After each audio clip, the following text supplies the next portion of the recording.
It was a day like no other when Nathaniel Kingston, the only son of the billionaire real estate magnate Alexander Kingston, went missing. At the age of 22, Nathan was bright, ambitious, and heir to the Kingston Empire. His disappearance left a deep void in the Kingston family, and despite exhaustive searches, no clues were found. The Kingston household descended into despair as the days turned into months and months into years. His parents were devastated, especially his father, who began to lose faith in ever seeing his son again. Behind the scenes, however, Nathan's life had taken a harrowing turn. Kidnapped by a group of traffickers, Nathan was taken far from his life of luxury. Stripped of his identity, he was sold as a slave in a distant city, where he endured physical and emotional abuse. His captors gave him a new name, erased his past, and forced him into grueling labor. Every day was a fight for survival, and with each passing year, hope of returning home grew dimmer. But even in his darkest moments, Nathan clung to the memory of his family, determined to one day escape and reclaim his life. For the next 5 years, Nathan's life was nothing short of a nightmare. He was sold to a wealthy, cruel family who treated him worse than dirt. His hands, once accustomed to luxury, now bore the scars of endless labor. The family had no mercy, forcing him to work from dawn until dusk, often without food. Nathan's body weakened, but his spirit, though battered, remained unbroken. He vowed silently every night to escape and one day confront those responsible for his suffering. The family that enslaved him was connected to a wealthy businessman named Trevor Wallace, a former rival of his father. Unbeknownst to Nathan, Trevor had orchestrated his kidnapping as part of a long-standing grudge against the Kingston family. Trevor's daughter, Helena, had been romantically involved with Nathan before his disappearance, but her family disapproved of the relationship, and the kidnapping was their twisted way of breaking the couple apart. Nathan had no idea that his former lover had been part of the scheme that led to his captivity. One day, while working in the fields, Nathan overheard a conversation between two workers that sparked a flicker of hope. They mentioned a nearby town with a black market where documents and identities could be forged.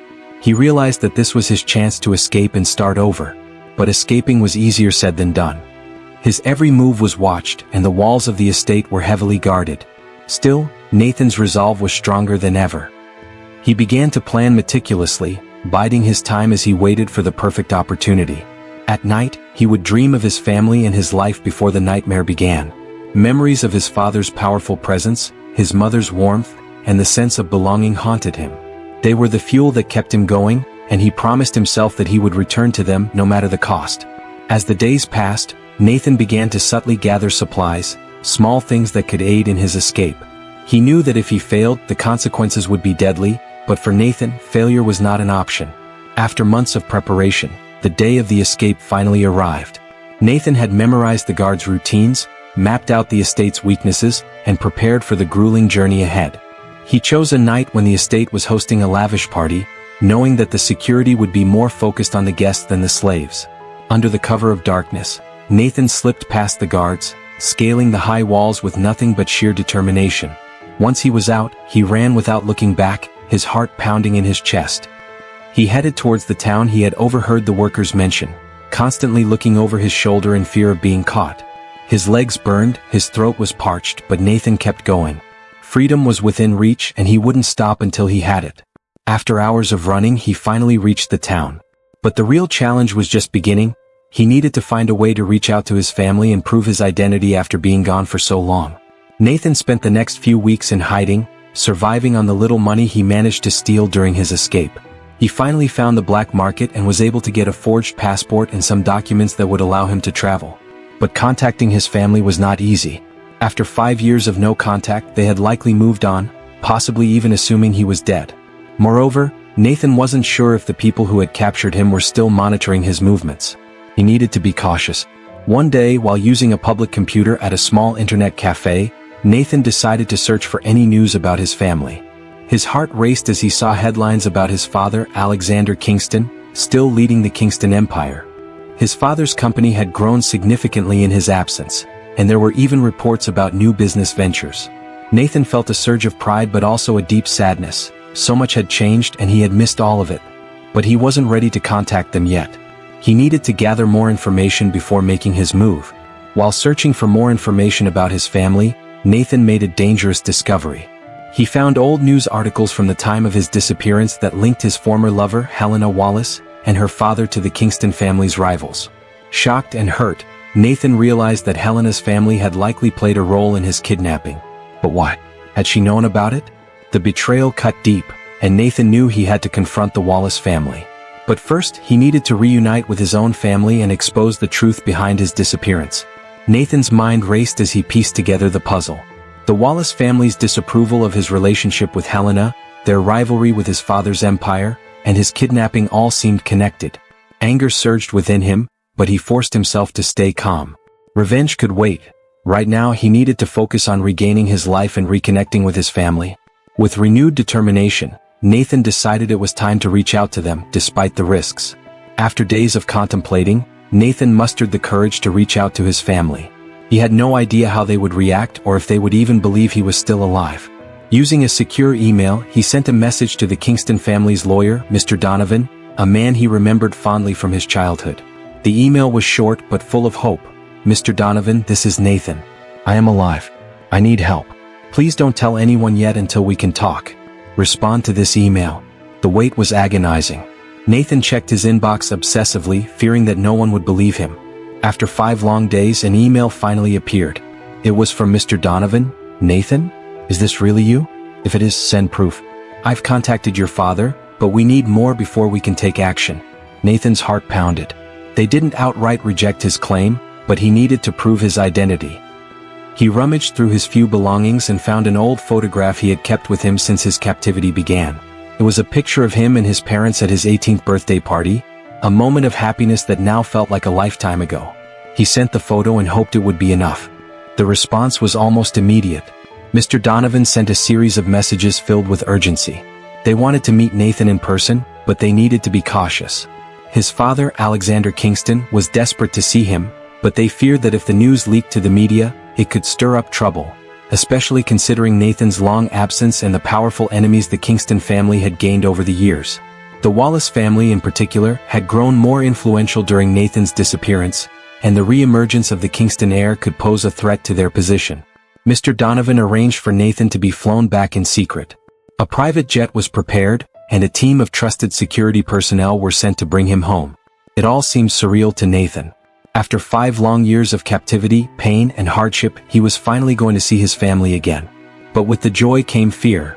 Fear that his father might not look at him the same way, fear that the family's enemies would seek to finish what they had started. Still, Nathan knew this was his only chance. He boarded the plane and braced himself for the reunion he had dreamed about for so long. As the plane touched down on Kingston property, Nathan felt a mix of emotions: nervousness, excitement, and overwhelming relief. When he stepped off the plane, his father was waiting for him, tears streaming down his usually stern face. Alexander Kingston, the powerful billionaire, rushed forward and embraced his son as if he were still a small child. The years of separation melted away in that one moment, and Nathan felt the warmth of his family's love flood back into his life.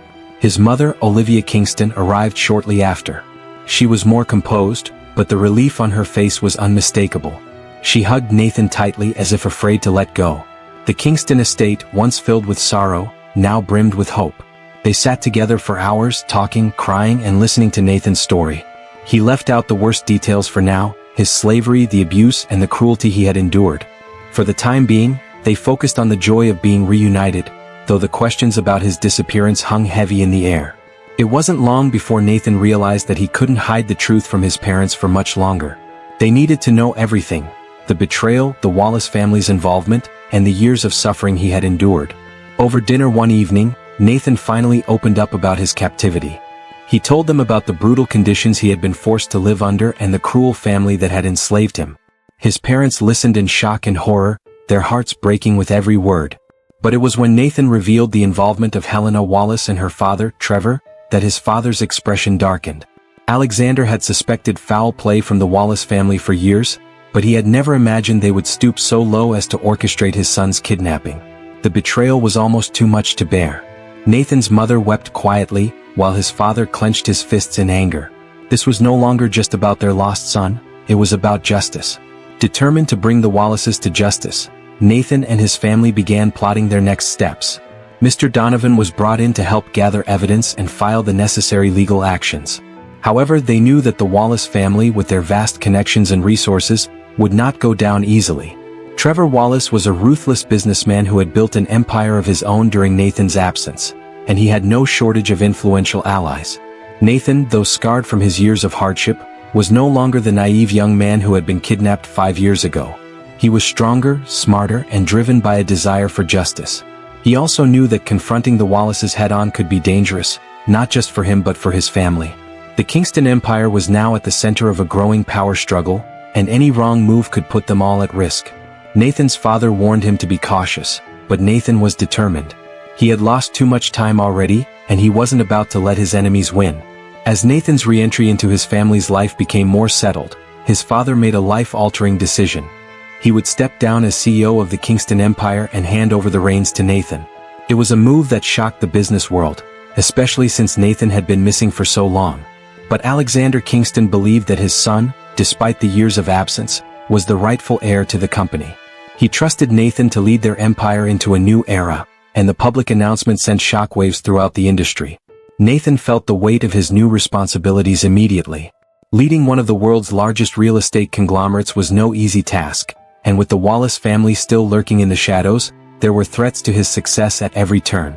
Nevertheless, Nathan embraced the challenge. He poured himself into the work, determined to make up for lost time and prove to himself and his father that he was worthy of the position. The board of directors, skeptical at first, soon recognized Nathan's keen business sense and strong leadership. Under his guidance, the Kingston Empire began to thrive once more. As Nathan's role as CEO solidified, he knew it was time to confront Helena. The woman who had once claimed to love him had been part of the plot to destroy him. He arranged a secret meeting, unsure of what to expect. When Helena walked into the room, the years melted away. She was still as beautiful as he remembered, but there was something colder, more distant about her now. "Why?" Nathan asked, his voice tight with emotion. Helena's eyes flickered with guilt, but she remained silent for a long moment. Finally, she admitted the truth. Her family had pressured her into breaking off the relationship, and when she had refused, they had orchestrated the kidnapping. She claimed she hadn't known the full extent of their plan, but Nathan didn't believe her. Whether or not she had been directly involved, the fact remained, she had betrayed him. The woman he had once loved had stood by as his life was torn apart. Nathan's heart pounded as Helena's confession hung in the air. His mind raced, trying to reconcile the woman in front of him with the person he had once loved. The betrayal cut deeper than any of the physical scars from his captivity. Helena's eyes brimmed with tears, but Nathan felt no sympathy. She had been a part of the conspiracy that had destroyed his life, and no amount of regret could undo the damage. "I didn't know it would go this far," Helena whispered, her voice trembling. "I never wanted this to happen to you." Nathan's jaw tightened. "But you let it happen, Helena. You let them take me and you stayed silent for 5 years. You could have stopped them." Helena shook her head, trying to defend herself. "My father is a powerful man, Nathan. You don't know what he's capable of. I couldn't just—" "You didn't even try," Nathan interrupted, his voice cold.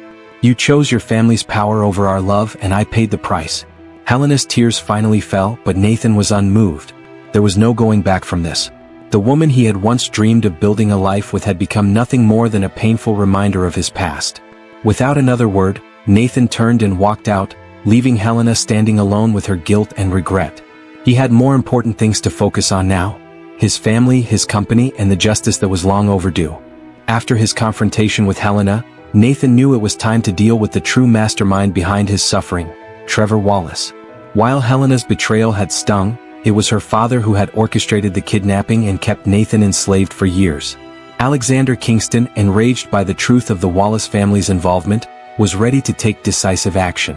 For years, the rivalry between the Kingstons and the Wallaces had been fierce but civil, fought in boardrooms and business deals. Now it was personal. "We'll ruin him," Alexander declared, pacing the study where Nathan sat with him and Mr. Donovan. "I'll destroy everything he's built, every company, every partnership. He'll regret the day he ever crossed this family." Nathan, though equally enraged, was more cautious. "We can't make any rash moves, Dad. Trevor Wallace is dangerous. If we go after him too openly, he'll strike back harder. We need to gather evidence, build a solid case, and take him down legally." Alexander's eyes blazed with anger. "After what he did to you, I want him to suffer. But you're right. We need to be smart about this." Mr. Donovan nodded in agreement. "We'll need to dig deep into his business dealings. If we can find any illegal activities or shady connections, we can bring him down without him even seeing it coming." Nathan clenched his fists. He had already endured years of torment. Now it was time to reclaim his life and bring justice to those who had wronged him. But he knew this battle would be fought not just with emotion, but with strategy. Trevor Wallace had played a long game, and now it was Nathan's turn to move the pieces. In the weeks that followed, Nathan and Mr. Donovan worked tirelessly to uncover any dirt they could on Trevor Wallace. They began by investigating his business empire, which had grown significantly during Nathan's years in captivity. Rumors of bribery, insider trading, and corporate sabotage had followed Trevor for years, but he had always managed to stay one step ahead of the law.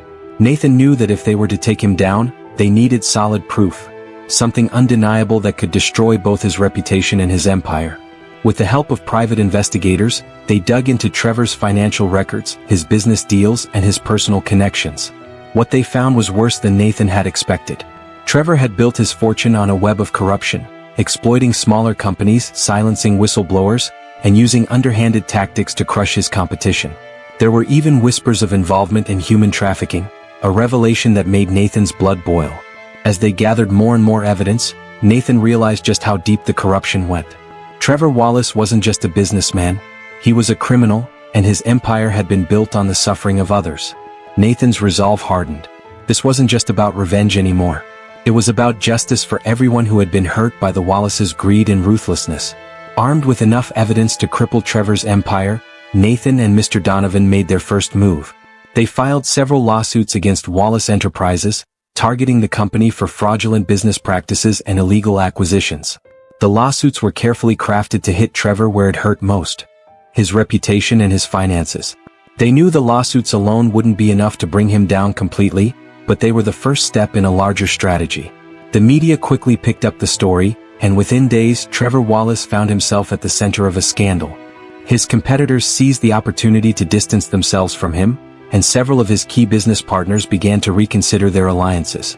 Nathan watched with satisfaction as Trevor's carefully constructed facade of respectability began to crumble. But he also knew that Trevor wouldn't go down without a fight. The man was ruthless and cunning, and he would strike back as soon as he had the chance.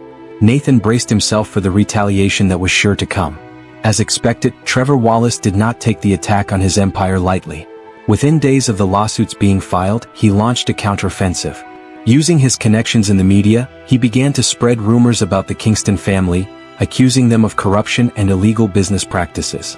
He even went so far as to suggest that Nathan had staged his own kidnapping to avoid taking responsibility for a failed investment 5 years ago. The accusations were absurd, but they gained traction in the media, especially among outlets sympathetic to the Wallace family.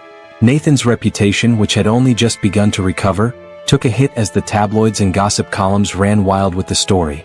The Kingston family's business dealings were scrutinized, and their stock prices wavered as investors grew nervous. Nathan knew this was just the beginning of Trevor's retaliation. The Wallaces were known for their dirty tactics, and Nathan realized that they would stop at nothing to protect their empire. But he refused to back down. This was more than just a business rivalry now, it was a war, and Nathan was determined to win. Thank you for spending your time here. If you love this story, share this story, follow me, and comment for part 2. Don't forget to like and subscribe.